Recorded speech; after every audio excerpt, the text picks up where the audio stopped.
Sodomco presenta A Pensar Más con Rosa María Palacios.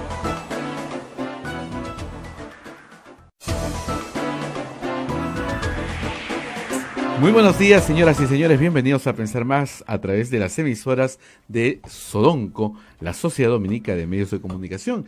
En Lima los saludamos a través de Radio Santa Rosa, en Chimbote a través de RSD, Radio Santo Domingo, que ya está en conexión. Igual Arequipa ya está en conexión con nosotros a través de Radio San Martín. Todo Arequipa nos escucha, Cusco con Radio Veritas, Ucayali, Radio Cepagua, la Convención nos está escuchando a través de Radio Quillabamba, Puerto Maldonado a través de Radio Madre de Dios, emisoras dominicas del Perú. También se une Huánuco, que nos escucha a través de Radio Huánuco, Ayacucho a través de Radio La Voz de Ayacucho, Puno con Radio Pública, Ancas Radio Moro, Huancayo Radio Cumbre, la radio del arzobispado de Huancayo ya está en comunicación con nosotros, Satipo, Radio Milenio y Aemetagua nos pone en todo el Perú. También los puedes escuchar y ver en tu teléfono a través de Play Store, descargas Radio Santa Rosa. Rosa María, muy buenos días. Muy buenos días, amigos, en todo el Perú. Tenemos bastantes noticias del mundo de la política el día de hoy. Vamos a explicar un par de cosas. Bueno, una no la puedo explicar. Hay cosas que son inasibles para un periodista. ¿Por qué Jenny Vilcatoma y Úrsula Letona se están peleando? No lo sé. Ni pregunten porque no lo entiendo. Y las cosas que uno no entiende, espera pues que se expliquen solas en algún momento, ¿no? La señora Vilcatoma ha pedido licencia de su bancada, sin embargo pide que la expulsen de la bancada a la cual ella ha pedido licencia. ¿Cómo se hace eso? No sé. ¿Por qué se detesta tanto Úrsula Letona, Jenny Vilcatoma con Letona? No lo sé. Yo quiero presumir, que esto viene de cuando entró al Congreso Jenny Vilcatoma e insistía en que los procuradores tenían que conformar un órgano constitucionalmente autónomo, y Úrsula Letona, que algo de derecho constitucional sabe, le dijo que eso era un disparate, porque efectivamente es un disparate. Son los abogados de el Estado, no pueden ser un organismo constitucionalmente autónomo, no porque ella odiaba al ministro de Justicia con el que tuvo que trabajar, ¿no es cierto? Y lo acusó de delitos que solo estaban en su imaginación, porque hasta el día de hoy no lo denuncia absolutamente de nada. No porque eso sucediera, tenemos que crear, ¿no es cierto?, una procuraduría constitucionalmente autónoma, como si fuera el Ministerio Público o el Poder Judicial. En fin, y bueno, acuérdense ustedes, se puso muy mal, frenética, acusaba a todo el mundo corrupto, etcétera, grababa a sus compañeros acá y la terminaron votando, entre lágrimas. Y luego regresó, pero regresó después de Condorito y toda la vaina, regresó y la hicieron vicepresidenta de la mesa directiva. Una persona que hay que dudar ciertamente de sus habilidades para percibir la realidad. Muy bien. Y pide licencia y ahora quiere que voten a Letona. Letona no ha respondido. Hace bien, yo tampoco respondería. Y la acusa de no haber fiscalizado unos aportes de Promperú, no sé a qué proyecto, o no sé de qué proyecto a Promperú. De un video que sacaron de promoción de la ciudad de Lima y de que entonces, cantaba Carlos Vives. Entonces Úrsula Letona le correspondía perseguir a Carlos Vives. Algo así. En la imaginación. Pero Carlos Vives no es chileno, solo Condorito es chileno. Bueno, en fin, le digo, pues esto ya es como metaperiodístico, escapa a nuestras posibilidades de entendimiento, no va más allá de mí. Ya veremos qué dice, además qué tiene que ver Carlos Vives, Promperú con Úrsula Letona, no lo sé. Ese manicomio no lo domino otros, pero ese no lo domino. Pero da cuenta efectivamente que el chat de la botica ha sido clausurado, o por lo menos no imita a Jenny Vilcatoma, eso queda claro, que ese chat no está. Muy bien, vamos a ver qué dice hoy día Úrsula Letona. Va a ser bastante curioso, la verdad. Esto probablemente ocasione no la salida de Úrsula Letona de la bancada, sino presumo y ahora sí la salida permanente de Jenny Vilcatoma de la bancada. Obviamente, pues tú no puedes ir acusando así por todos los medios sin pruebas a alguien de ser poco proba. O sea, es una acusación difamatoria casi, ¿no? O sea, a mí las opiniones de la señora Letona no me gustan, pero acusarla de poco proba es una acusación bien seria. Es un lenguaje que no se puede utilizar Si no estás absolutamente segura, y nos puede dar un poquito más de pistas que un video, ¿no? Pero en fin. Y en caso de que la bancada del Fujimorismo sigue en el cargo de vicepresidenta o tiene Hay que unas dejar normas que todo. establecen que no, o sea que vamos a ver qué pasa ahí. Ahí se van a ver en otro problema. Ya, ya lo creo. Pero acuérdate, están todos de licencia, todos, ¿ah? Allá. Pero en fin. Muy bien. O suspendidos el ejercicio de su bancada. Porque quiero que se vaya mi bancada a la que ya no pertenezco porque he suspendido mi participación en mi bancada.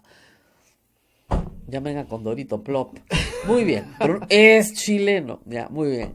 Ahora, regresamos a la realidad de la del mundo de la fantasía, regresamos a la realidad. Ayer se había una noticia importante en el Congreso, muy confusa, muy confusa, que ha generado una enorme confusión, sobre financiamiento de partidos políticos. Y ha generado enorme confusión porque la señora Bartra, en una conducta que ya es típica en ella, ha querido aprobar en la Comisión de Constitución un dictamen sin mayor debate, cuando en realidad era un dictamen que merece mucho debate, porque es parte del desarrollo constitucional que vamos a votar el próximo domingo 9. Es decir, a ver, señoras y señoras, el próximo domingo 9 de diciembre, la pregunta 2 nos obliga a aprobar un texto de reforma de la Constitución sobre financiamiento de partidos políticos. ¿Qué decía la Constitución del 93 sobre financiamiento de partidos políticos? Nada. ¿Ok? Nada. ¿Qué decía la ley de organizaciones políticas? Ya modifica muchas cosas. Lo que está haciendo el proyecto es incorporar en la Constitución algunas cosas que estaban en la ley. Hoy día la voz no me ayuda. Comienzo a hablar de estas cosas y De alergia. viene Condorito y se lleva mi voz. Muy bien. Entonces, se ha aprobado un proyecto de ley se ha aprobado un proyecto de dictamen que incorpora que incorpora un tipo penal al Código Penal. ¿Esto es necesario? Sí. Es más, vamos a votar por eso el 9 de diciembre. El 9 de diciembre se incorpora a la Constitución un artículo que dice que ahora el financiamiento ilícito de los partidos políticos va a tener sanciones administrativas, civiles, o sea, reparaciones, y penales. ¿Se necesita un tipo penal? Sí, yo lo vengo diciendo pues hace 3 años, ¿no? O 4 años, o más, qué sé yo. Desde 2014 que hablo del tema. Muy bien, ¿se necesita un tipo penal? Sí. ¿Es bueno que el Congreso quiera aprobar un tipo penal? Sí. ¿Es necesario? Sí. ¿Es un mandato de la Constitución que vamos a aprobar el próximo 9? Sí. Perdón, ¿de la forma en la que lo ha redactado Rosa Bartra? No. La redacción es pésima. Es tan mala que se puede terminar confundiendo este tipo penal con lavado de activos, estableciendo una pena más benigna para los lavadores de activos. O sea, está muy mal redactado, es una pésima técnica. Tan mal redactado que Gino Costa y otros congresistas ayer han saltado hasta el techo y han dicho, esto se está redactando para beneficiar a los partidos, básicamente el Partido Nacionalista y el partido de Keiko Fujimori, y a Keiko Fujimori en los procesos que va a tener que enfrentar, bajando la pena máxima de 20 años a 15 y en el mejor de los casos a 8. ¿Ok? ¿Qué es lo que pasa? Como yo les he enseñado varias veces, para que haya financiamiento, lavado de activos, la persona que recibe un dinero ilícito tiene que saber o presumir de dónde proviene ese dinero ilícito, es decir, de un delito. ¿De cuál delito? El que ustedes quieran. Tráfico de drogas, cohecho, de donde ustedes quieran. Pero la persona que recibe, que lava, tiene que conocer o presumir que ese dinero viene de un delito. No hay que probar el delito, pero hay que saber que se cometió un delito. ¿Ok? Muy bien. Lo que está diciendo esta norma, este dictamen aprobado, es que se va a sancionar a aquellos partidos que tengan financiamiento ilícito, pero no define qué es financiamiento ilícito. Es decir, el financiamiento que proviene de un delito o el financiamiento que proviene del incumplimiento de la ley de partidos políticos. Porque la ley de partidos políticos o ley de organizaciones políticas ahora tiene varias normas que debes cumplir. Por ejemplo, el monto por persona. Por ejemplo, ya no pueden aportar personas jurídicas, solo personas naturales. Entonces, todos los montos no declarados, los montos de falsos aportantes, los montos que exceden el monto máximo por aportante, los montos que se entregan de personas jurídicas son financiamiento ilícito, pero no proceden de un delito. Son ilícitos en la medida en que no cumplen con la ley de organizaciones políticas. La norma aprobada por Rosa Bartra no dice eso. Dice todo financiamiento ilícito. Entonces pueden provenir de un hecho delictivo. ¿Se dan cuenta? Entonces ya no es lavado, es financiamiento ilícito de partidos políticos. Entonces confunde los tipos penales y puede terminar beneficiando a las personas que supuestamente no debería beneficiar. Bien peligroso lo que ha sucedido ayer.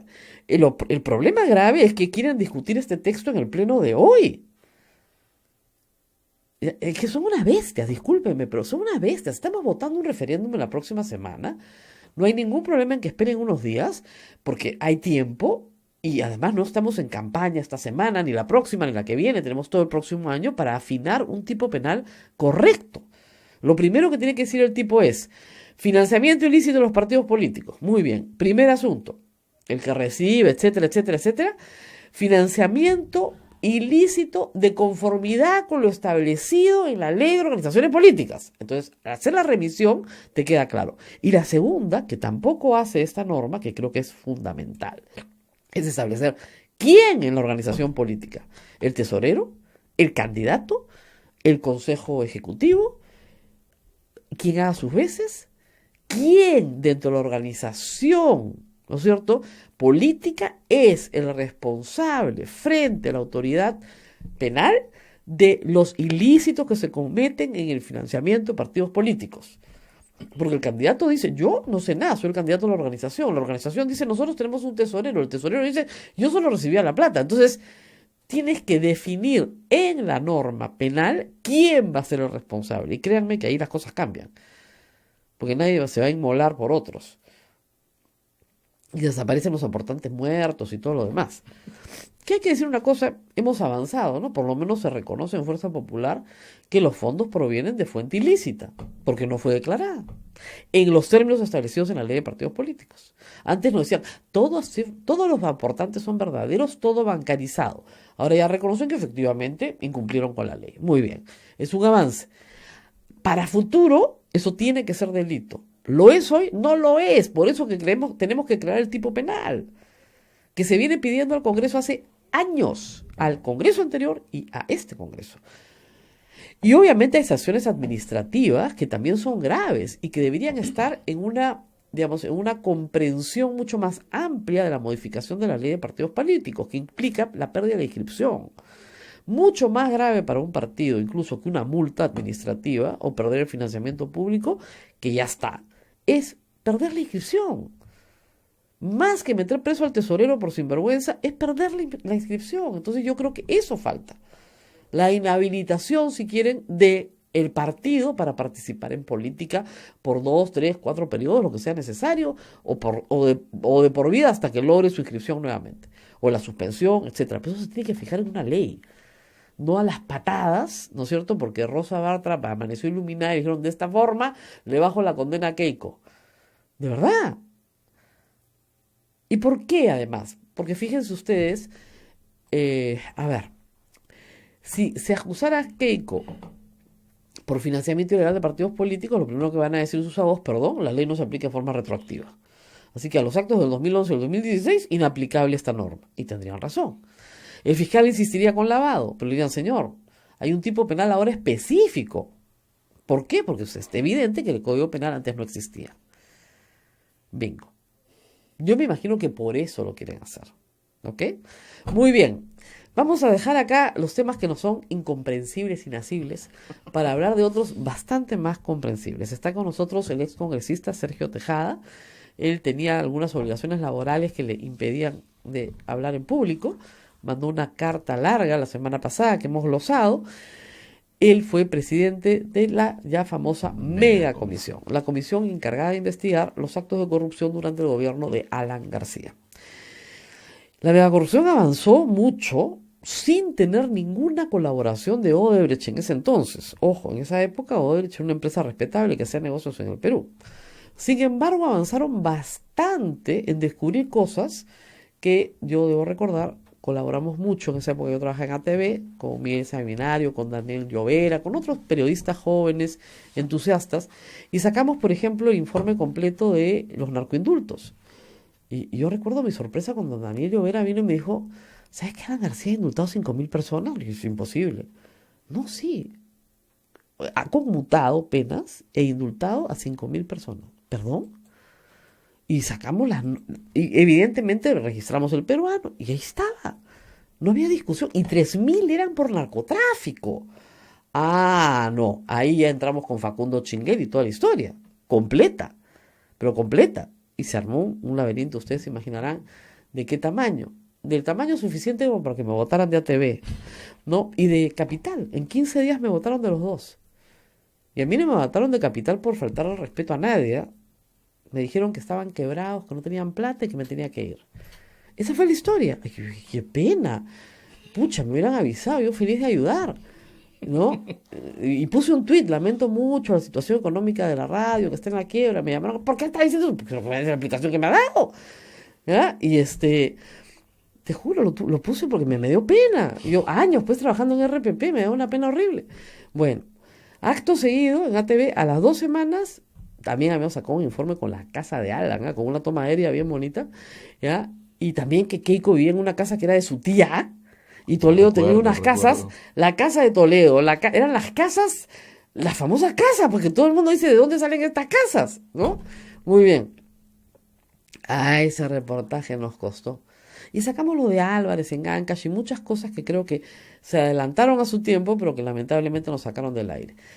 Por culpa del señor Tejada salimos del aire, no mentira. Está aquí con nosotros. Rosa María, ¿cómo estás? Muchas gracias. Y hay que decirlo antes de empezar a hablar de Alan García, hemos empezado hablando de nosotros, hay que decir que la mega comisión le costó judicialmente mucho al señor Tejada, que efectivamente fue perseguido judicialmente. ¿Cuántas denuncias penales le pusieron los apristas? 3 denuncias penales ¿Ya? y una denuncia constitucional. Cada una más ridícula que la otra, francamente, y se archivaban rápidamente. La denuncia constitucional se acaba de archivar el día de ayer. ¿Ayer? Sí. 2 años después. Sí, en el Congreso, y bueno, de repente vendrá pues la quinta, la sexta, ¿no? Pero no me asilo, aquí estoy. Pero todas interpuestas por apristas. Todas por apristas, sí. Claro, entonces, miren ustedes, si estamos hablando de persecución a través del sistema de justicia, hemos tenido sentado aquí varias veces a Pedro Cateriano, que lo han perseguido Luciana León en la Comisión de Defensa y los demás también, acusándolo de mentiras una tras otra. Yo he sido víctima durante el gobierno de Alan García de su persecución también. O sea, a mí también me han levantado secreto bancario, tributario, ¿no? A mi marido lo mandaron a la fiscalía 2 años, hasta que finalmente se archivó todo, porque al final todo se archiva. Pero ese es el mecanismo de hacer política del APRA, judicializar la política. Gastar en abogados, tener que defenderte, tener dificultades para conseguir trabajo. Ese es el tratamiento de la casa. Así tratan ellos a los demás. Entonces, a mí me sorprende muchísimo que Alan García se declare perseguido político, cuando él ha aplicado este método con usted y con tantos otros. Pero felizmente ya se libró. Usted no se asila. No, imagínate. Me persigue Alan. Bueno, aquí estamos. Ollantumala lo dice en su carta también. Se lo dice al presidente de Uruguay, ¿no? Sí. En el Perú, si hay alguien que persigue, es Alan García y los apristas. Sí. Bueno, y tiene elementos de verdad, ¿no? Incluso desde la campaña electoral, cuando mandaron a interceptar sus comunicaciones, cuando le reabrieron una serie de juicios, justificados o no, pero coincidía. Y el papel que está teniendo ahora el Congreso de la República, ¿no? Que cita a medio mundo con cargos de todo tipo que al final todos se archivan, ¿no? ¿Por qué era la denuncia constitucional que le archivaron? Esa la interpuso Aurelio Pastor señalando que no había respetado sus derechos en la investigación de la media comisión y que había vulnerado una cantidad de tipos penales increíbles en todo el procedimiento de investigación. Todo, ¿no? Cohecho, colusión, pie de atleta. Bueno, parece que era tan ridículo todo tenía, que todo el propio tenía el Parlamento señor. lo archivó, ¿no? Claro. No, hay unas cosas increíbles. Mira, una denuncia penal, por ejemplo, decía que no había declarado un automóvil en mi declaración jurada de julio de 2011. ¿Ya? El automóvil lo compré en agosto de 2011. Además, un Ya, carro bastante modesto. De segundita. Sí, entonces, nuevo, pero un No, Yaris pero pequeño. un Yaris. Y te un imaginarás Hyundai que cuando Yaris. revisaban la denuncia, decían, bueno, pero si usted mismo me está juntando aquí El la contrato ficha de claro, SUNAR de de SUNAR. agosto y la declaración es de julio, pues no hay nada que investigar, ¿no? Y todo Ese es se el momento en el cual en la desestimaba. fiscalía te miran y te dicen, señor, ¿por qué está usted aquí? No sé, señor fiscal, no tengo la más remota idea. Usted sabrá por qué estoy aquí. Sí, Así es. así es, y incomoda, ¿no? Por supuesto, Fastidia, no, uno además, pierde tiempo. además desde el punto de vista personal, yo me acuerdo de una campaña asquerosa del APRA metiendo un asunto familiar y así, y ventilándolo en Sí. público. Terrible, y que al final más daño le hizo a otras personas que a mí, probablemente. Así es, o sea, daña a terceros, a menores de edad, fue una cosa asquerosa. Sí, terrible. Entonces, cuando usted vio que el señor García salía con una carta, primero una que dijo que era apócrifa, pero otra que sí era, presentada por su abogado, a la opinión pública, diciendo que su comisión lo absolvió de todo. Bueno, yo me indigné terriblemente, no te imaginas la cólera que yo sentí en ese momento. Él estaba mintiendo descaradamente, así como han mentido todos estos años diciendo que la media comisión gastó 12 millones, 15 millones, después que Que los no se le Humala los encontró perseguía, nada, que los que los Humala Humala estuvieron detrás, detrás. ¿no? Es más, Ollantumala nos contó acá que Alan García mandó un emisario. No sé si ustedes saben esto, pero nos lo contó acá. Mandó un emisario a decirle que quería dos cosas para dejar de fastidiar. La primera, que su mujer en público dijera que no iba a ser candidata. Y la segunda, que le cerraran la mega comisión. Imagínate. Y le dijo que no a las dos cosas. Le hubiera dicho que sí a la primera, ¿no? Sí. Por lo menos, pero le dijo que no a las dos cosas. Y dijo, yo no puedo cerrar la Claro, mega comisión. claro. Bueno, ahí tienen los resultados. No, imagínate, yo nunca he tenido una reunión en privado con Ollantumala donde me diga, persíguelo, haz esto, haz el otro. Teníamos Sí, reuniones de bancada, viendo temas del país, la legislación que impulsaba el gobierno, las políticas del gobierno. Además, usted finalmente terminó renunciando. O sea, Sí, y yo estuve además bastante solo en esa investigación. Muchos miembros del partido ni siquiera apoyaban, ¿no? En el Parlamento. Y terminé renunciando en el año 2015. Entonces, el primer argumento de García de que fue un perseguido por el anterior gobierno en una comisión del Congreso es falso, totalmente. Pero además es bien curioso que diga, esta comisión persecutoria me absolvió. Claro. O sea, qué graciosa comisión persecutoria que absuelve. es que él era tan, pero tan bueno, estaba tan, pero tan limpio, que ni la más maldita de las comisiones creadas para perseguirlo le pudo encontrar un ápice. Imagínate. De nada. Bueno, y por supuesto lo que no dice, De nada, señor, de nada. Me sale bien, ¿no? sí, lo que no dice es que mediante una acción de amparo anuló todo. Todas sus declaraciones y Esa es todas una- las responsabilidades que se derivaban de sus declaraciones fueron anuladas. Ahora, nota a pie de página, como dicen. Usted sabe que el juez que anuló todas esas declaraciones amparando al señor García es un juez que ha sido suspendido Así es. por su vinculación con Inostroza Acaba de ser sancionado. y los Sí. cuellos blancos. Sí, en un audio Walter Ríos decía, este muchacho es muy colaborador, ¿no? Negociaban varias cosas. ¡Una maravilla! Entonces, bueno, él es el Solo juez que Perú. constitucional Claro, que le da el ese es- amparo. Ese es el juez constitucional que le da el amparo, que supuestamente era honorable, muy reputado, qué sé yo. Sí, efectivamente, Pero- Waltercito dice que es un gran muchacho. Pero además fue un proceso larguísimo que duró varios años Así es. y llegó a una instancia superior en donde el voto dirimente lo tuvo una persona muy cercana a García Pérez, ¿no? Y ¿Qué no fue? lo digo yo, lo dice la prensa, Soler Rodríguez, el juez que había sido militante aprista en la década de los 70, había sido nombrado en la época de García en su primer gobierno, Otra vez había el mismo. estudiado junto con Luis Nava en la Universidad de San Martín y su padrino había sido ¿quién? Alan García. Claro. Su padrino sobre de todo- promoción. Sobre todo los nombramientos, ¿no? Acuérdense ustedes, les expliqué un día que del 85 al 90, Alan García, presidente del Perú, con la Constitución del 79, nombró a todos los jueces y fiscales. Y el Ministerio Público era una institución muy nueva. Entonces, muchísimos de los nombramientos ya ahora están en la parte más arriba, justamente en Sí. la parte más alta de la Corte Suprema, son tributarios de ese gobierno. Muchos. Y muchos que fueron sacados en el 92, que regresan en el 2001, siguen siendo tributarios de esos nombramientos. Entonces, Alan García controló y controla hasta arriba, pero ahorita no controla abajo. Ese es su problema. Ya no controla Sí, a los más exactamente. jóvenes. Exactamente, yo creo que ha perdido bastante control porque veíamos unas cosas asombrosas. Sí. Por ejemplo, que se haga un peritaje de sus cuentas en el Ministerio Público y que el perito tuviera carnet aprista. Sí, sí lo vimos. Y lo cuando vimos le todos. reclamamos a Peláez Verdales dijo, no, pero esto es aleatorio. Entonces yo decía, pero de tantos hay que de manera aleatoria siempre cae en un aprista increíble, ¿no? Bueno, carné, ese era carnet, habían dos, sí. uno era carnetizado. Tan carnetizado será que Daniel Llovera, en un reportaje la semana pasada, no este domingo sino el anterior, señala que a este mismo perito lo presenta Luis Nava como perito de parte de él sobre su patrimonio en otro caso. Imagínate. O sea, ese fue el perito que el señor Peláez nombró para investigar las cuentas personales de Alan García. ¿Cuál creen ustedes que fue el resultado? Bueno, todo archivado. Después Pablo Sánchez reabre la investigación porque dice que no fue debidamente diligente, pero termina archivándolo porque había una anulación en el Congreso por la acción de amparo. Así Entonces, todo está vinculado. Que dice el señor García que el señor Sánchez también lo exoneró. Bueno, mira, todas las mentiras. Que la mega comisión lo exoneró, que Peláez Bardales lo exoneró, que Pablo Sánchez lo exoneró. No es cierto.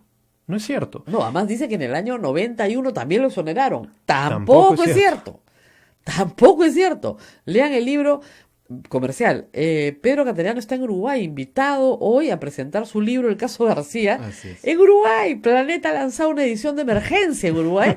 Es un exitazo. Miren, acá ha vendido cualquier cantidad, imagínense lo que va a vender en Uruguay en una semana. Cuando todos los uruguayos quieran enterarse a quién es el ilustre huésped que tienen en su embajada. Y eso es lo que García hizo hasta el 94. ¿Ah? El libro termina en el año 94. Y es entretenidísimo. Muy bien. Deberíamos escribir un libro, ¿no? Sí. García y los apristas en las redes difunden un pedacito de un video de una sustentación en el Congreso donde yo digo que en sus cuentas personales no se encuentra desbalance en las patrimonial. personales mientras era presidente. Es decir, mientras era presidente. En lo que le pagó el Estado peruano como presidente de la República, sí le alcanzaba para sus gastos personales, lo cual no era nada difícil, Por porque supuesto, el señor era vivía muy en Palacio de previsible. Gobierno, ahí lo habían botado de su casa, disculpen, vivía en Palacio de Gobierno, comía en Palacio de Gobierno, dormía en Palacio de Gobierno, lo curaba el médico de Palacio de Gobierno, todos sus hijos eran mayores de edad, menos el menor, que vivía con su madre. Entonces, ¿en qué iba a gastar el señor García? Sus gastos personales obviamente estaban cubiertos. Pero es un video totalmente editado, cortito, Claro. porque, mira, ¿qué digo ahí? Hemos determinado que no se encuentra al momento, a este nivel de la investigación, desbalance patrimonial. Sin embargo, señalo, hay algunos elementos que han llamado la atención. Y señalo una serie de elementos. Que eso está editado, eso no sale. Eso no lo ponen. Eso. Como, por ejemplo, algunas cuentas que no se habían declarado, algunas propiedades y, sobre todo, indicios de desbalance patrimonial, enriquecimiento ilícito de personas muy cercanas a él. Entonces yo planteo que esto tenía que verse dentro de un entorno y todavía concluyo diciendo que no se está individualizando responsabilidad penal en ningún caso, porque fue muy difícil concluir todas las investigaciones y estamos remitiendo al Ministerio Público para que profundice. Entonces tampoco es que se haya dicho que no existió el tipo penal. Claro. Además hay que decir varias cosas.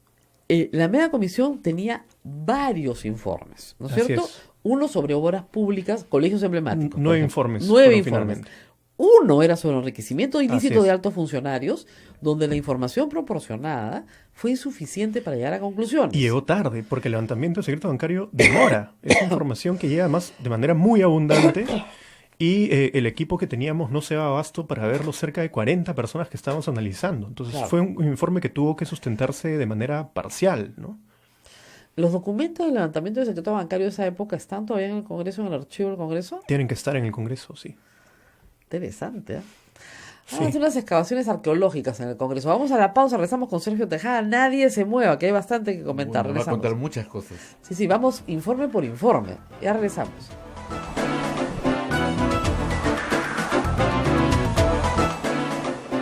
Sodomco, Sociedad Dominica de Medios de Comunicación.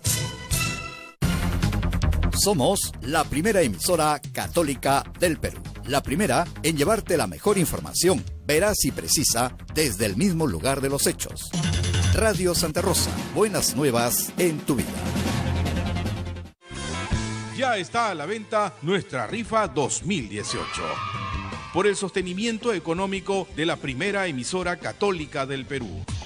Sortearemos como primer premio un auto 0 kilómetros. Además de cocinas, microondas, aspiradoras, bicicletas.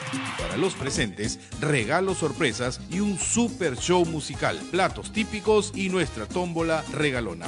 Pueden adquirir sus tickets en nuestras oficinas ubicadas en Girón Camaná 158 Lima a solo 5 soles. Radio Santa Rosa, 62 años llevando buenas nuevas en tu vida.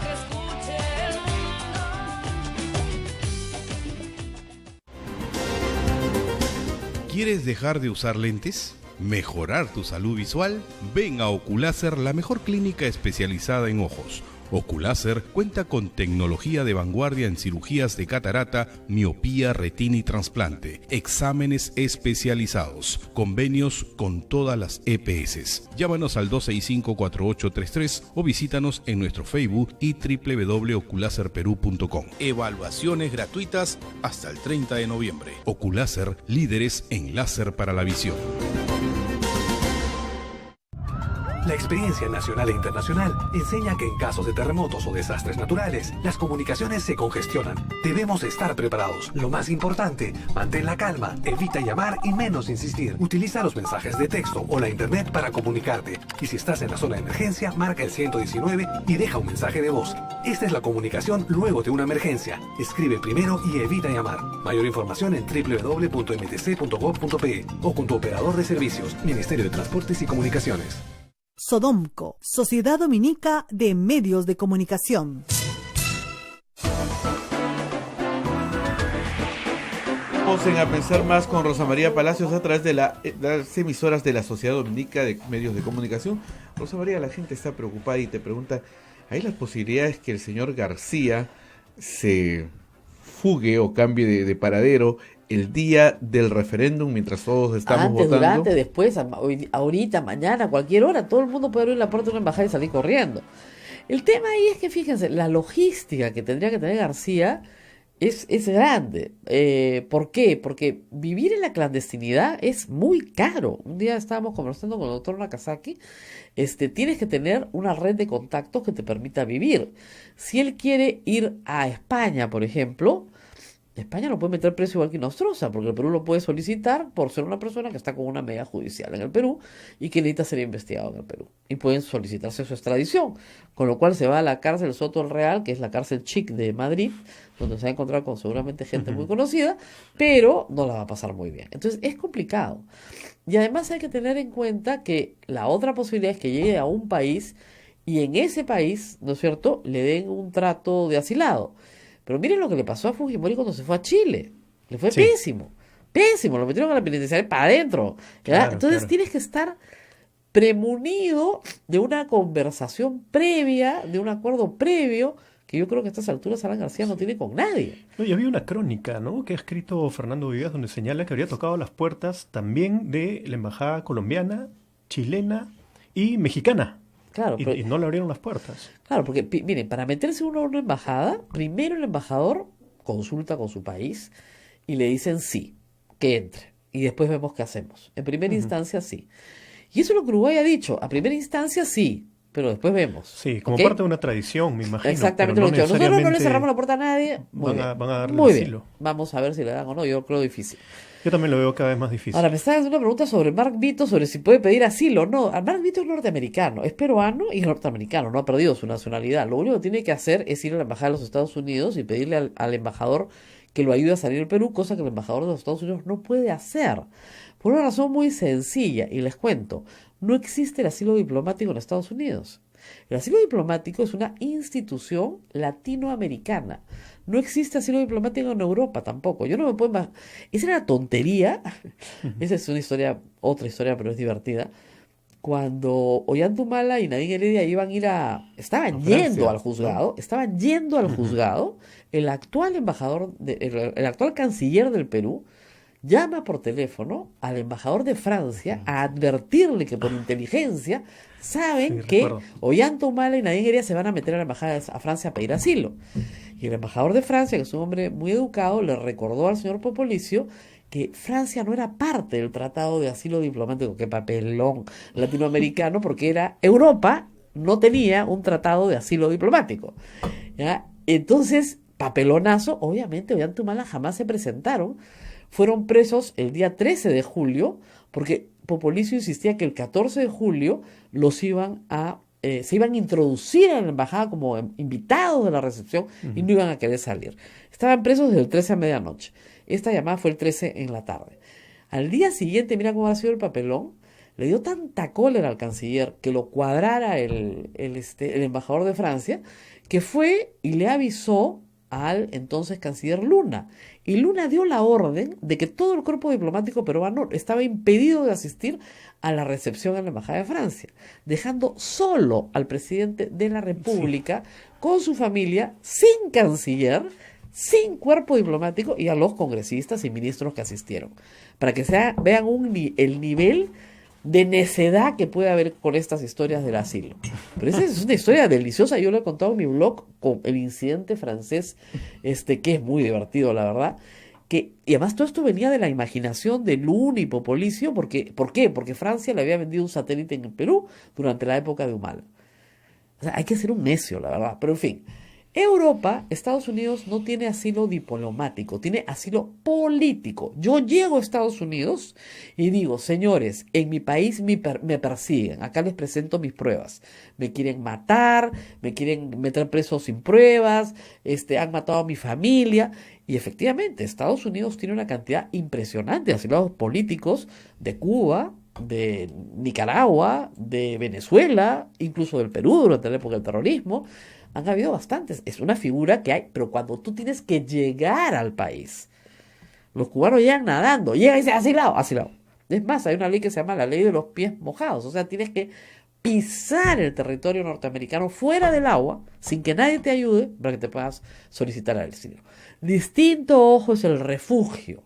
El refugio, tenemos un alto comisionado para los refugiados, se otorga a aquellas personas que están huyendo de una calamidad, un desastre natural, una guerra civil, una hambruna, y cruzan la frontera de un país a otro pidiendo que se les dé un estatus de refugiado, que siempre va a ser, en teoría, temporal. Lamentablemente, en muchos países, receptores no tienen la capacidad para dar refugio. Piden ayuda a la ACNUR, piden ayuda a la Cruz Roja, pero se supone que son situaciones temporales. Imagínense ustedes que hubiera un terremoto pues espantoso, ¿no es cierto?, en Tacna, y la gente huyera hacia Arica, ¿no es cierto?, para poder, o la gente de Arica viene un tsunami y huye hacia Tacna para poder salvarse. Entonces, esa es la calidad de refugiado que da un país a otro, ¿no? Pero son figuras internacionales diferentes, con tratamientos diferentes, etc. El asilo diplomático es, me meto en una embajada, el embajador me saca con un salvoconducto a otro país, es una figura latinoamericana, muy útil en el siglo XIX, pero se consolida en el siglo XX, con el Tratado de 1954. ¿Para qué? Para salvarle la vida a los políticos. Es decir, el dictador de turno no quería matar a su enemigo. Lo tenía que fusilar, pero no quería fusilarlo. Entonces, ¿qué se hace, pues? ¿Ya? Entonces, te salías de él, lo sacabas de la escena. Finalmente es lo que Fujimori hizo con Alan García. No lo quiero fusilar, no lo quiero meter preso, que se vaya. Que se vaya, ¿no? Y esa era la costumbre, no solamente nuestra, toda América Latina vivía así. Entonces, el adversario político, que se vaya. Entonces, algunos eran deportados y ahí pedían asilo político, y otros se metían en embajadas y pedían asilo diplomático. Esa es la forma en la que funciona. ¿Ok? Muy bien. Alan García es un asilado diplomático. Puede abrir la puerta e irse a la hora que le dé la gana. Y se puede regresar a su casa a dormir. En cualquier minuto, ¿eh? Sí, no hay ningún pedido de detención, Nada. ni mucho menos. Si no hay prisión preventiva. ¿Qué? Sí. Si dice, embajador, un ratito, voy a mi casa que me he olvidado mi cepillo de dientes y extraño mi camita, duermo allá y regreso. Puede hacerlo, sí. No pasa nada. De verdad. O sea, no me vienen así. De verdad. No. ¿Tiene orden de prisión preventiva? No. Mientras no salga de las fronteras del Perú, puede ir a donde le dé la gana. Y ojo que hay varios con impedimento de salida del país. Pero Pablo Kuczynski, por ejemplo. Susana Villarán, pero Pablo Kuczynski, Mark Vito. No se refugian en ningún. Perdón, no se asilan en ningún lado. No buscan asilo.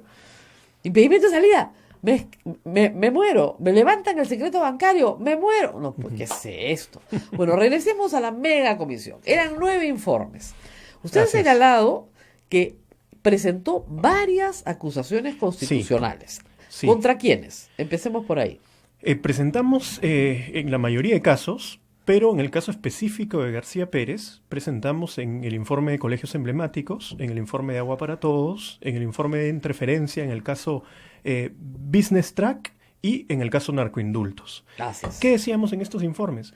Que se había vulnerado la Constitución de distintas maneras, en algunos casos mediante decretos de urgencia que facilitaron presuntos actos de corrupción, y en algunos casos, como narcoindultos, por ejemplo, se habían vulnerado determinados artículos de la Constitución, como respetar la separación de poderes, porque estaba cuestionando un tercio de las sentencias que había emitido el Poder Judicial, y además se estaba vulnerando el artículo que indica que el Estado lucha contra el narcotráfico. Así es. Entonces fueron diferentes procedimientos, en algunos casos hubo denuncia penal que se envió al Ministerio Público. Que se archivaron todas. Mira, hay investigaciones todavía en curso hasta el día de hoy. Hace poco me han citado a la Fiscalía para hablar de la planta de tratamiento de Huachipa, por ejemplo. Pero la mayoría fueron archivados, y cosa curiosa, algunos archivados antes de que presentáramos los informes. El caso Colegios Emblemáticos se investigó en la Fiscalía, se archivó y nosotros ni siquiera habíamos presentado el informe. Rapidito. Rapidito. ¿Para qué? Yo creo, para decir non nibis in idem, como dicen los abogados, no se puede investigar dos veces. Esto ya cerró. Lo que García hizo durante ese periodo, aquí hay que recordar una cosa que es bien importante. García, durante el periodo de la megacomisión, tenía el beneficio de antejuicio, que alcanza a 5 años después de haber dejado la presidencia. Entonces, él lo que necesitaba era que Peláez le constituyera cosas decididas. Así es. La cosa decidida no es la cosa juzgada, pero efectivamente, sin hechos nuevos no se te puede volver a investigar, porque en efecto una persona no puede ser perseguida perpetuamente, salvo que seas enemigo de los apristas, con lo cual sí te persiguen perpetuamente, pero en general nadie puede ser perseguido perpetuamente. Entonces, en efecto, si ya te dijeron no hay delito, salvo que aparezcan nuevos hechos. Claro. Esa era el interés de García en que Peláez le examine sus cuentas. Por y supuesto, le dio un certificado de buena conducta. Porque él además va a entregar sus cuentas. Dice, yo le estoy entregando al fiscal para que me investigue así todo es, lo con de mi perito aprista, ¿no? Eso es bien, entonces bien sí, curioso, pues, ¿no? entonces ese es el problema. Bueno, entonces sí hubieron un conjunto de acusaciones constitucionales. Sí, por Víctor Andrés supuesto. García Belaúnde nunca las quiso tramitar, era el presidente de la comisión. A ver, el anterior presidente fue Luna, si no me equivoco, José Luna. No los tramitó. No las Había una gran cantidad de denuncias en cola seguramente, pero no le pareció prioritario.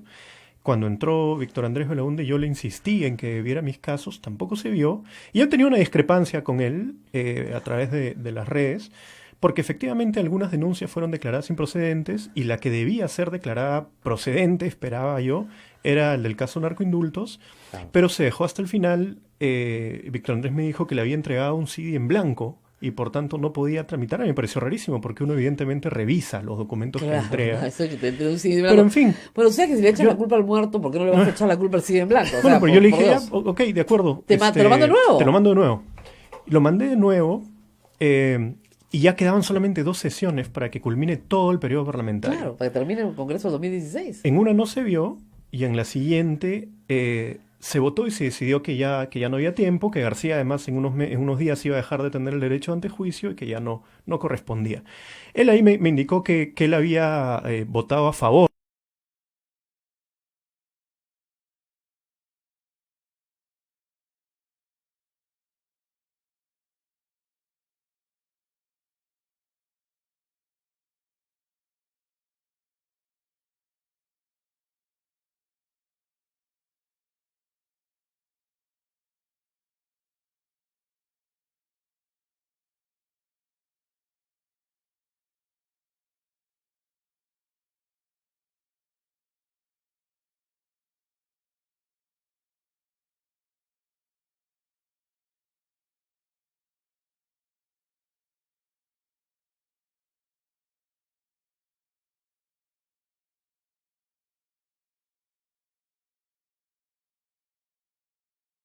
a funcionar los narcoindultos con una sola persona involucrada en un par de delitos, ¿no? Porque eso es lo que dice al final la segunda instancia. Perdón, Petro Dios exoneraron a todos. Todos.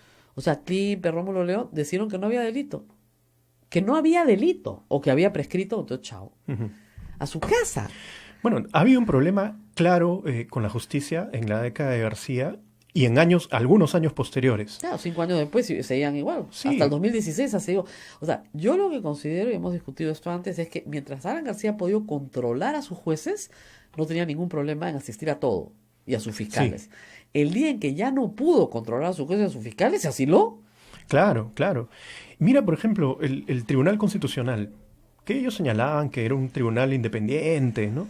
Ahora todos se pronuncian a favor de García, hasta con la estrella del APRA, y ponen el APRA nunca muere, los de su época, ¿no? Los que el APRA nombró. Sí, no, estamos hablando del señor Mesía, Claro. del señor Álvarez. Exactamente. O sea, todos que eran miembros del tribunal, que decían que eran absolutamente Imparciales, independientes, ex miembros del Tribunal Constitucional, magistrados, hoy día son activos, pero activos defensores de la situación de García como perseguido político. Sí, entonces cuando él argumenta en su solicitud de asilo que el gobierno es autoritario y una persecución política está manipulando la justicia, perdón, ¿quién manipulaba la justicia? ¿Quién copó el Tribunal Constitucional? ¿Quién tenía asegurado todo para que no lo toquen? Así es.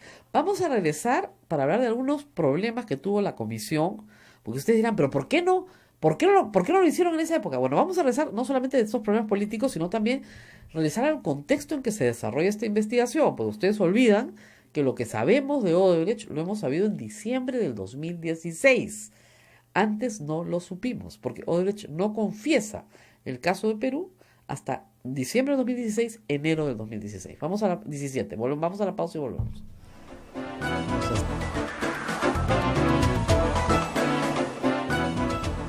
Sodomco, Sociedad Dominica de Medios de Comunicación. Somos la primera emisora católica del Perú. La primera en llevarte la mejor información, veraz y precisa, desde el mismo lugar de los hechos. Radio Santa Rosa, buenas nuevas en tu vida.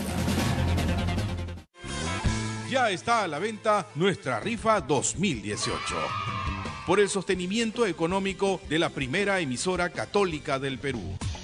Sortearemos como primer premio un auto 0 kilómetros, además de cocinas, microondas, aspiradoras, bicicletas, y para los presentes, regalos sorpresas y un super show musical, platos típicos y nuestra tómbola regalona.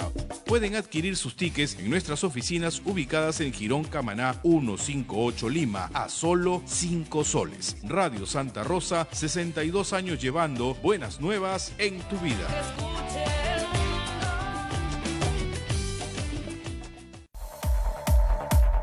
Radio Santa Rosa les presenta su nuevo centro recreacional Padre Juan Zócolis, amplio local campestre donde podrán celebrar campeonatos deportivos, fulbito y vóley, cumpleaños, 15 años, bodas, despedidas, baby shower. Contamos con amplias áreas verdes, zona de parrilla, servicios higiénicos y 2 canchitas de gras sintético para fulbito y vóley, además de playa de estacionamiento privado, ubicado en la avenida Riva Agüero 2009 en San Miguel. No esperes más y haz tu reservación al WhatsApp 976-199-425 o 976-373-618. Radio Santa Rosa, 62 años llevando buenas nuevas en tu vida.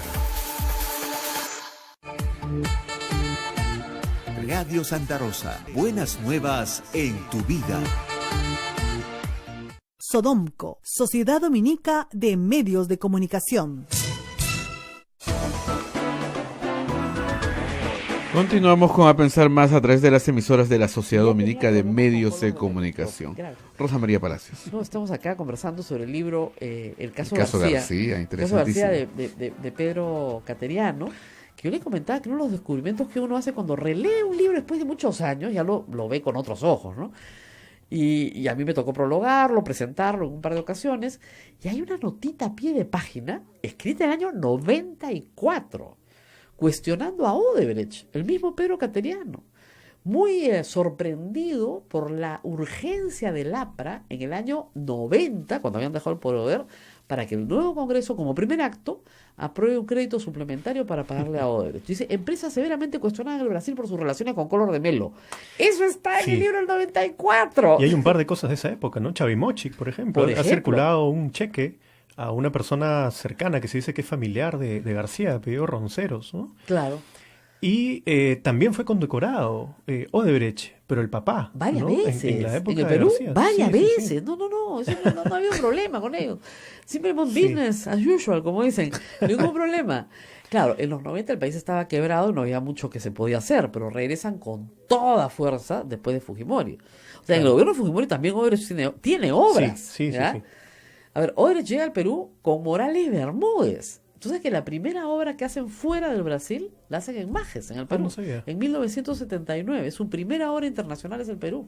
Por eso nos tenían tanto cariño y especial aprecio. ¿No? Es la primera que hace el papá, el abuelo en realidad. Claro, el abuelo. El abuelo, Norberto Odebrecht. Y el en abuelo. un correo señalan que la amistad con García venía de varias generaciones. Exactamente, porque cuando ellos entran al Perú el 79, García era constituyente. Claro. O sea, ya, digamos, había una larga tradición de conocer. Y el 85, por supuesto, me conoció el abuelo. Sí, sí, sí. Interesante. Sí. Bueno, la pregunta que muchos se hacen, ¿ustedes por qué no descubrieron eso? Bueno, la respuesta es muy sencilla. El caso Lavajato estalla en el Brasil después. Y las declaraciones sobre el Perú también se conocen mucho después, incluso el caso después de que Lavallato concluye el Parlamento. estalla en realidad en 2015. Sí. O sea, cuando lo llevan a todos presos, el 2015. Y ellos se demoran un año en hablar y llegar ya cuando se dieron cuenta que la cárcel era verdadera, y además a Marcelo Odebrecht le pusieron una condena de 19 años, más un pago millonario. Dijo, ya, ok, yo atraco, me sacan a prisión, arresto domiciliario, y ya está por salir de su arresto domiciliario, me dejan seguir operando para poder pagarles, y a cambio yo les cuento todo. Así es. Les contó todo. La mega comisión termina en enero de 2014. Siempre dicen que estuvo los 5 años trabajando. No, fueron 25 meses, termina en enero de 2014. No los dejaron investigar más, y ahí viene la comisión Pari. Y ahí viene la comisión Pari cuando ya está ahí el escándalo en Brasil. Como se conoce el tema en Brasil, se dice, aquí tiene que haber una comisión Lavajato. Sí, eso ya fue el 2015. Nosotros no podíamos saber, pero sí mencionamos a Odebrecht en varios informes, curiosamente. A ver. En el informe de casos complementarios hay una relación muy detallada de cómo se elabora el patronato del Cristo del Pacífico. Que nos llama la atención porque el principal aportante, si no me equivoco, cerca de $800,000 para el Cristo, lo pone Odebrecht. Y hay un aporte de $25,000 que lo pone García, que él en su momento dijo que había aportado con 100,000 soles de sus ahorros. Sí. Hemos visto efectivamente que hay un retiro de $25,000. Sí. Devoto él. Pero en un concepto amplio de corrupción, que es el aprovechamiento del poder No político. se rían de las devociones acá. Para obtener un beneficio privado, digamos que si García quería ser recordado por este Cristo, estaba obteniendo un beneficio privado, estaba obteniendo un rédito a partir de una relación con una empresa que se había visto favorecida en su gobierno. Así es. Eso está en el informe de casos complementarios. En el informe de enriquecimiento ilícito está detallado y desarrollado las vinculaciones de el estudio Nava y Huesa, vinculada a Luis Nava, y de la empresa Transportes Don Reina, vinculada a Luis Nava, con Odebrecht. Ahí están los pagos, los contratos, incluso alguna información periodística muy interesante que salió sobre unos camiones que Odebrecht vendía al banco. Transporte Don Reina. Don Reina. Investigación de Daniel Llovera.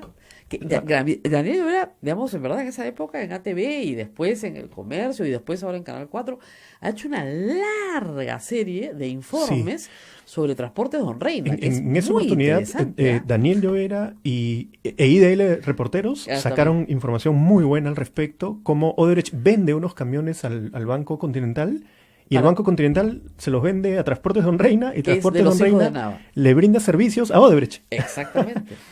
Yo te vendo mi camión para que tú me des servicio a mí. Así es. Y tú eres el hijo del secretario general del Palacio de Gobierno. Y nada, decía que él no sabía para nada, García decía que él no sabía para nada, Ninguno pero sabía nada. Están las reuniones, 16 reuniones con los miembros de Odebrecht, reuniones también muy frecuentes de Luis Nava con miembros de su ex estudio. Ahora, hay también cosas interesantes, por ejemplo, hijos de varios políticos apristas, todos trabajaron en Odebrecht. Todos. El hijo de Luis Alva Castro, el hijo de Javier Velázquez Quesquén, un hijo de, a ver, esos dos por lo menos, Cornejo me parece. Sí. También, 3. O sea, digamos, hay muchos sitios en el Perú para la ingeniería, ¿no? Porque todos tienen que trabajar en Odebrecht. No me queda muy clara la historia. No, los elementos son abundantes, ¿no? Son abundantes. Por lo menos para empezar una investigación seria. Sí, claro que sí.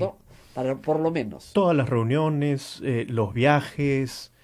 Ahora se sabe que la conferencia es otro detalle que quería señalar. Así, ustedes hicieron un recuento de la conferencia. Sí, García lo trae a colación. Así es. Cuando él tenía que responder ante la mega comisión por sus gastos, él dice, mis gastos están cubiertos porque yo he ganado más de $1 millón en conferencias, he dictado más de 30 conferencias, soy muy bien pagado. Y menciona una de las conferencias es la del FIESP, Federación de Industriales de Sao Paulo. En ese momento nosotros no podíamos saber que detrás del pago estaba Odebrecht. Él dice que se acaba de enterar también, ¿eh? Bueno, él lo dice, recién me entero. Bien curioso, tenía ¿no? Ni idea. Porque quien se comunica con Spinola para el pago Es Grillo, que es de Odebrecht, y que veía la caja 2 y que veía el Además, pago se de comunica con coimas. él en julio y le dice, acá te tengo $15,000. Así es, aquí tengo justamente Acá te tengo las $15,000, fechas. ¿ya? Para que nos hagas el favorcito de hacer un depósito. Y Espinola, que es un hombre que sabe derecho, le dice, oye, pero para ahorrarte el tributo, mejor lo hacemos de un offshore. Y Grillo le contesta, si se pudiera hacer eso, ¿tú crees que el representante en el Perú no lo hubiera hecho ya? O sea, como diciendo, seas pavo, Claro, no claro. tenemos que ocultarlo. Mira, 15 de junio 2012, los correos en donde Espinola se entera que había que pagarle a García. Así es. 9 de julio, recién se efectúa el pago por la Así conferencia, es. los $100,000, Y la al menos, conferencia es de mayo al y los menos contratos los firman en formalmente. abril. Exactamente. El señor Espinola tiene una máquina del tiempo. Le dice, oye, Así ¿sabes es. que en junio le dicen, contrata en abril? Un momentito, me voy a abril y ya regreso. Entonces mira cómo va ¿Cómo, cambiando. cómo va a ser eso? Pues Sí. posible. Mira cómo va cambiando la versión, ¿no? En un primer momento él dijo que nunca había tratado con Odebrecht, que había coordinado con Espinola. Que Así Espinola es una persona un que, headhunter internacional sí, de que conferencias. organizaba eventos, conferencias y que él contacta con García. Bueno, eso claramente no es Falso. cierto.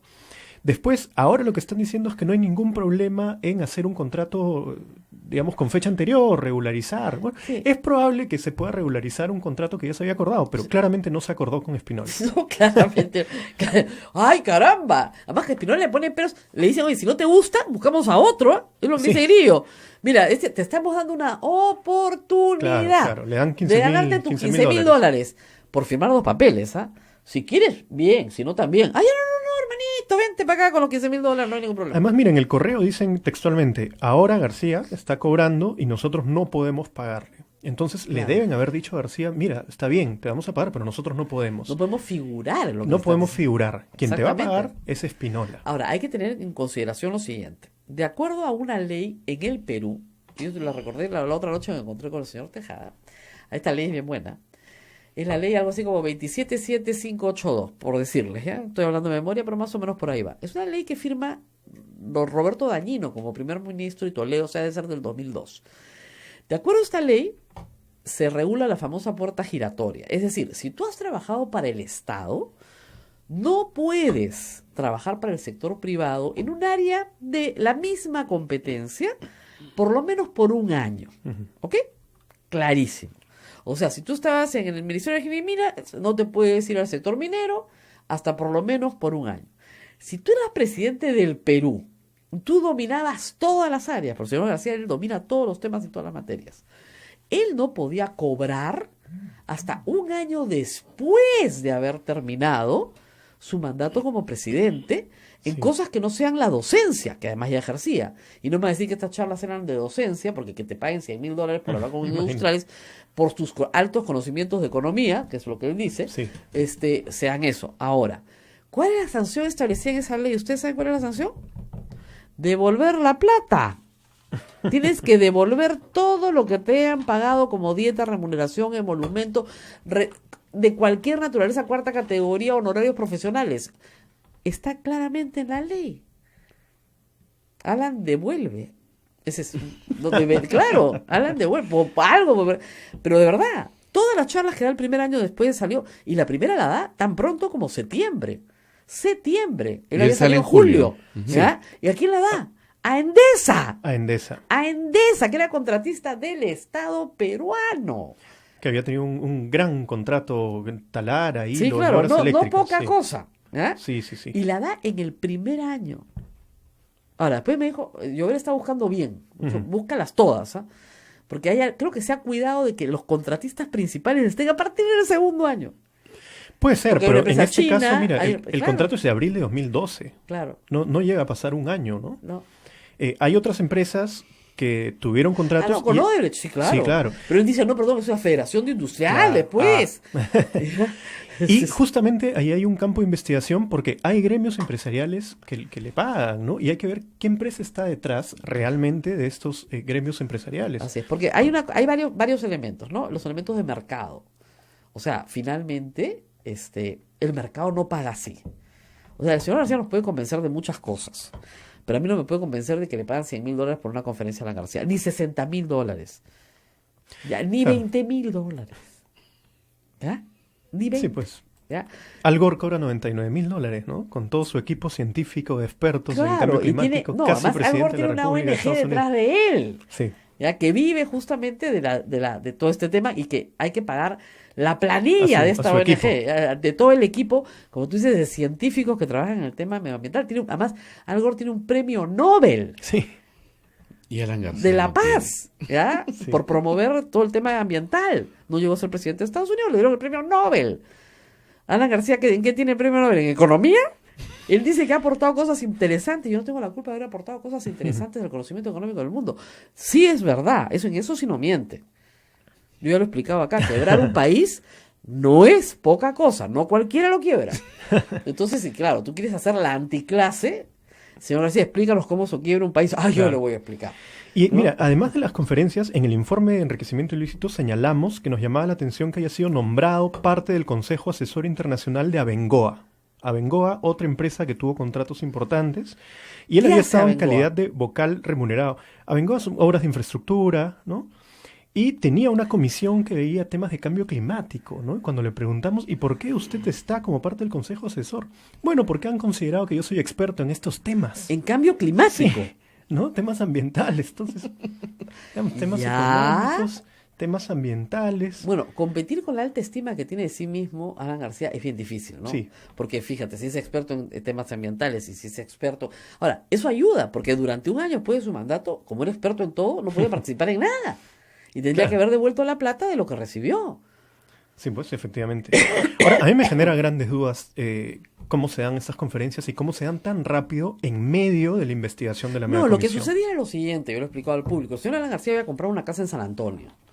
O sea, esa plata la había tenido que poner porque necesitaba comprar la casa y remodelarla para vivir con su pareja y con su hijo. ¿Ok? Estaba alquilando una casa en Casuarinas. Era evidente que no había forma de que con su sueldo de expresidente y sus regalías de sus libros y su sueldo de profesor universitario le alcanzara, porque a nadie le alcanza. Era irreal. Entonces tenía que crear un sistema por el cual durante 24 meses le entrara $1.200.000, que era lo que necesitaba para cubrir la excusa de que había comprado y remodelado una casa. Sí. Además, Y había vivido, lo cual es absurdo. Y además Porque aparece otro nadie elemento. gana. Es menos Sí. de 24 meses, es 20 meses, $1.200.000, pero luego, y él mismo lo reconoce, lo ha hecho en público, las conferencias decaen. Dice que por culpa de la comisión, por andar investigándolo. Y porque hay nuevos expresidentes, pues, que le quitan Claro. el mercado, ¿no? Entonces, sí, pues, yo lo dije, ¿qué cosa? De la noche a la mañana el señor ya no le da más a nadie. ¿Y por qué, ¿Por qué de ser tan importante? Una persona que tú le pagas $100.000, ¿nunca más lo vuelves a contratar? Pero mira, una conclusión del informe de la mega comisión que yo había olvidado señala lo siguiente. En el interrogatorio del 31 de octubre de 2013, Anulado después. que después fue anulado, él habla de la casa que compra efectivamente y dice que va a cancelarlo oportunamente porque fue comprado también con una hipoteca. Y lo Siempre- que nosotros encontramos es siempre hay que una hipoteca. la hipoteca había sido cancelada a través de un préstamo personal proveniente de la Universidad San Martín de Porres. Así es. Y se encontraba la casa inscrita como patrimonio familiar a favor de sí mismo y de su hijo Eso es. menor. Como hogar de familia para que no pueda ser embargada. Sería interesante conocer el préstamo de la San Martín si fue cancelado, Así es. ¿no? Así sería interesante. Y ver las fechas en las que se hacen todos los pagos y las fechas en las que se regularizan los pagos de las conferencias. Ahora, mira, si uno lean el caso García, cuando Alan García se presenta a la comisión y explica su patrimonio, es igualito, son las cuentas del gran capitán. Yo tenía una casita, la vendí, y junté una platita y con esa platita compré otra casota. La casota la vendí por una casota más grandota. Después la otra casota también la vendí. O sea, 2 más 2 son 4, 4 2 son 6, 6 son 8, 8 son 16. Con lo cual me alcanzó. Oiga, señor, ¿qué comió en esos 15 años? No comí nada. Todo era... o sea, ¿qué comió? ¿Qué calzó? ¿Cómo se movilizó? ¿Cómo nacieron sus hijos? O sea, uno lee las cuentas. Les voy a traer el párrafo, porque ese párrafo es transcripción de lo dicho por Alan García. Ustedes no lo pueden creer. ¿Quién justifica su patrimonio de esa manera? Y ahí hice un negocio buenísimo porque lo compré baratísimo, lo vendí carísimo y después gané, entonces después vendí, después no sé qué. Me permutaron un departamento gigantesco por una casita enana que tenía al frente porque vendí los aires del departamento. Entonces, ¿qué cosa está hablando este señor? Bueno, y aquí también Bueno, pues, él le es- vende una casa a José Antonio Chang. Sí, la Una de casa Pulpos. Pulpos, sí. Claro, la de efectivamente. Pulpos. Entonces hay una serie de operaciones entre ellos, digamos, ¿no? Así Entre es, los no, además amigos. hay todo un tema complicado que les porque el ayuda. señor García no se ha divorciado. Ujú. Entonces, sus bienes, que son patrimonio familiar, entregados en realidad en la práctica a Pilar Dolores para desarrollar un proyecto inmobiliario, que ya es un edificio donde antes vivía, que tiene departamentos, depósitos, ¿no? Hace aparecer a Pilar Noel con 42 propiedades, cuando en realidad es un edificio que cada estacionamiento y cada depósito tiene partida independiente. Pero es evidente que en una separación, me imagino, previa, los bienes han quedado arreglados de esa manera. Pero en la casa de San Antonio, ya, ahí tienes un signo exterior de riqueza que no se puede justificar. Y más grave aún, vivir en Madrid. Yo le pediría a alguien, por favor, una pequeña comisión investigadora inmobiliaria del costo de vida en Madrid. Hay varios periodistas peruanos que nos escuchan, Raúl Tola, Marcos Cifuentes, hay varios allá. Hasta hace poco Renato Cisneros, una pequeña comisión inmobiliaria. El señor, yo he caminado con Raúl Tola, me he tomado fotos en la puerta, vive ya en la calle Pintor Rosales, no me cargo de decir, es como si ustedes vivieran en el Golf de San Isidro, pero en el lado de la Embajada de Uruguay, digamos, bonito, lindo, ¿ya? Lindo. Sin pista adelante. Esto tiene una buena ancha pista, pero con vista al coto de Casa del Rey, que ahora es un parque público. Casa de Campo es un parque público, pero fue originalmente el coto de Casa del Palacio Real. Esa es la vista de García desde su ventana. Y créanme que no tiene 2 metros cuadrados porque no entra. Tiene un piso. Alquilado, vale una fortuna. Hace varios años que vive ahí. ¿Quién paga eso? Si ya no da conferencias internacionales, ¿no es cierto? Si ya no publica los libros que publica, ¿no es cierto? Y ya no enseña en la Universidad de San Martín, vive en Madrid. ¿Quién paga eso? 2 más 2 son 4, 4 y 4 16. O sea, por Dios, el dinero no crece en los árboles. O sea, por lo menos a mí me enseñaron eso, ¿no? De repente hay gente que es más afortunada. Ni es rico heredero, porque que sepamos no lo es, ni el dinero crece en los árboles. Entonces, ¿de dónde pues pecata mía? De la sacristía. De la sacristía, pues, ¿de dónde más va a ser? Bueno, sacristán que vende velas sin tener celerería. ¿De dónde pecata mía si no de la sacristía? Bueno, pero era bien importante desmentir todas las cosas que ha hecho García en sus argumentos para pedir asilo. ¿Ha tenido asilo? usted la oportunidad de escribir un documento, una carta, algo a las autoridades en Uruguay? La carta que escribí la he enviado a todos los senadores y diputados. Le he enviado también a algunos amigos personales que tengo que son del Frente Amplio del Uruguay, que lo han compartido. Perfecto. No, y además sería bueno hacerla llegar a la Cancillería misma, que es la que finalmente tiene que investigar esta historia, ¿no? Sí. Entonces, la Cancillería tiene que, digamos, merituar. Oiga, el presidente de la comisión está diciendo con toda claridad que el señor que dice que lo exoneró, no lo exoneró, y acá le remito como dicen, a la prueba me remito. Así es. No lo exoneramos de nada. Lo acusamos constitucionalmente, le encontramos responsabilidad y están tomando 3 segundos de mi intervención para sacarme de contexto. Así es. Trabajen más, pues, papitos. ¿Ya? Antes eran mejores. Y además ese discurso de yo me allano, a nosotros nos dijo, yo no me defiendo con amparos ni con llantos. Lo dijo. Y presentó la acción de amparo. Claro. Ahora dice, para mí no es un deshonor permanecer en mi patria y se quiere ir. Pero te voy a decir una cosa, con usted se demoró como 1 mes y medio. Un poco más, sí, pero... Un par de veces. Acá se demoró 3 horas. 3 horas, increíble. O sea, a las 5 de la tarde en la puerta de su casa decía, yo jamás... Y el señor embajador ha dicho que ha llegado en la noche en la embajada de Uruguay. ¿Qué? 8 de la noche. 3 horas le duró. 3 horas le duró. ¿No? Yo feliz de quedarme en mi patria. Ahora, parece que se va a quedar en su patria. Por ahora, parece que se va a quedar en su patria. No es poca cosa. Parece que sí se queda en su casa. Bueno, gracias a Sergio Tejada. Muchas gracias, encantado. Y qué bueno que hayan archivado todas estas acusaciones. Y esperemos que, la verdad, la Fiscalía comience a archivar de plano todas estas acusaciones que presenta el Partido Aprista o apristas carnetizados, que sabemos perfectamente de dónde vienen. Claro. Eso sí es persecución política. Y la verdad es que a mí no me asustan porque soy abogada, pero hay que gastar en abogado, hay que ir a la fiscalía, gastar tiempo, plata, ¿no es cierto? Y tiempo, además de la molestia. Ellos saben que no te va a pasar nada, pero quieren molestarte. En fin. Claro, quieren molestarte, quieren congraciarse con su líder, también, diciendo yo lo denuncié. Pero fastidia. Jefecito, yo lo denuncié. ¿Ya? Pero bueno. Preguntan al congresista, al excongresista Tejada si es que piensa escribir un libro así como el de Pedro Cateriano. La segunda parte del caso García. El caso García en la megacomisión. Podríamos hacer varios casos García. Este año he estado con bien poco tiempo. He estado escribiendo un libro sobre el caso de narcoindultos, que ha sido el más importante, y cada vez me animo más. Me estoy animando más a escribir. Mira, para que haya una especie continuación intergeneracional es que del de libro de verdad Pedro Cateriano. es algo bien interesante porque Pedro Cateriano era diputado en ese entonces, un diputado joven, ¿no es cierto? Vio todo esto y bueno, dijo, no, o sea, esto yo lo tengo que contar. Y se demoró varios años, porque recién lo escribieron en el 94, el Congreso lo habían cerrado en el 92. Así que tiene tiempo. Hay tiempo. Hay tiempo. Y además la memoria a veces se agudiza cuando, como usted dice, relee los papeles. Sí, claro. Hay Y ahí te una serie de encuentras, cosas si que yo se lo había pasan, sí. dicho, ya lo había dicho, no me acordaba. Muy bien. Muchas gracias. Gracias por estar con nosotros y nos reencontramos nuevamente mañana. Nos reencontramos mañana. ¿Con qué? Eh, No sabemos. El señor César Vázquez. Ah, sí, el presidente de la comisión, la subcomisión de acusaciones constitucionales. Viene mañana, no se lo pierdan, va a estar buenísimo. Nos vemos. Nos vemos, chao, chao.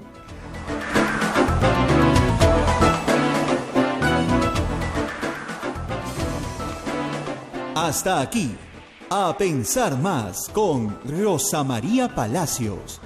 Este programa fue producido por la Sociedad Dominica de Medios de Comunicación, Sodomco. Somos la primera emisora católica del Perú. La primera en llevarte la mejor información, veraz y precisa, desde el mismo lugar de los hechos. Radio Santa Rosa, buenas nuevas en tu vida. Ya está a la venta nuestra rifa 2018. Por el sostenimiento económico de la primera emisora católica del Perú. Sortearemos como primer premio un auto 0 kilómetros. Además de cocinas, microondas, aspiradoras, bicicletas. Para los presentes, regalos sorpresas y un super show musical, platos típicos y nuestra tómbola regalona. Pueden adquirir sus tickets en nuestras oficinas ubicadas en Girón Camaná 158 Lima.